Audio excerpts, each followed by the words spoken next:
Hey guys, Dusty here. Today I'm giving my 100 mile full review on the HOKA Rocket X2. And I'm quite surprised by this, but the Rocket X2 is going to be my racing shoe of the year for 2023. So first of all, I'm not even the biggest fan of HOKA.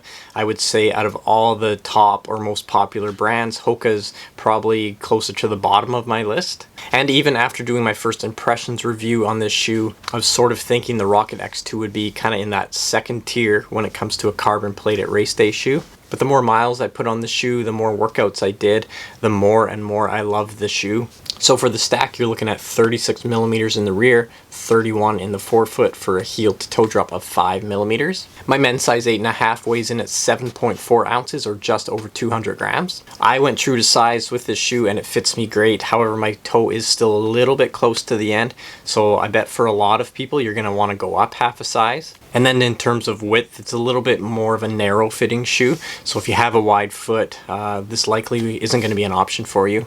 The upper is nice enough for a race day shoe. It's kind of like the Nike Vapor Weave material. It isn't the easiest shoe to get on. I really wish they had put a pull tab both on the front and on the back. For those of you wondering, the insoles are not removable. They're actually glued down onto the footbed. And for the first time ever, HOKA is using a PIBA-based midsole in the shoe.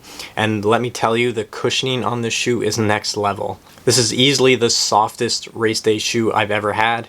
And of course, being a race day shoe, it has a carbon plate in it, and I believe in this shoe it starts a little bit higher up in the back and then works its way down and scoops up towards the front of the shoe. Then if we move along to the outsole, you're getting plenty of rubber coverage, and it's a decently durable rubber. I am seeing a little bit of wear on the rubber on the lateral side of my heel. Otherwise, the rest of the shoe looks really good, and I'm sure I'll easily be able to get like another 100 miles out of this shoe. Now, in terms of grip of this outsole rubber, I did do one race in the shoe. It was a little local 5K, and there were some punchy little hills on this course, and the pavement was wet. And I certainly noticed going up the hills at a faster pace that my foot was sliding around on the pavement quite a bit. So if I do have one negative about this shoe, that might be it. However, I think pretty much across the board when it comes to race day shoes, you're just not going to have the world's greatest grip on the outsole rubber.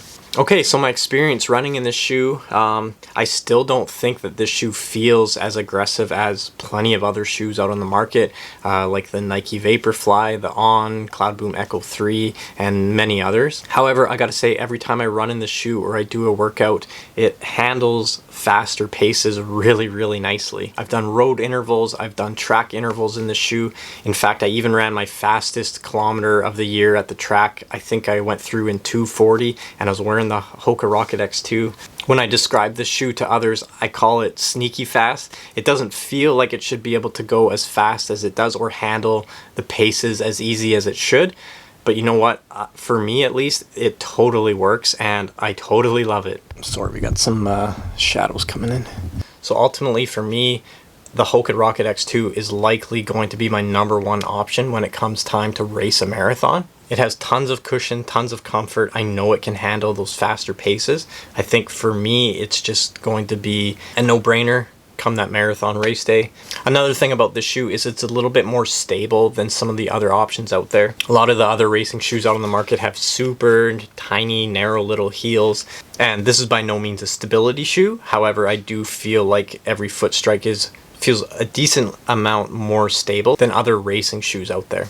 Another thing to mention is the price. The Rocket X2 retails for $280 Canadian or $250 US. And again, that's another huge plus. While yes, that's very, very expensive, it is quite a bit less money than some of the other top tier racing shoes out there. And I also think you're going to get just as much life, if not more, out of the Rocket X2 than many of those other options. I also think HOKA really has a nice running shoe rotation now.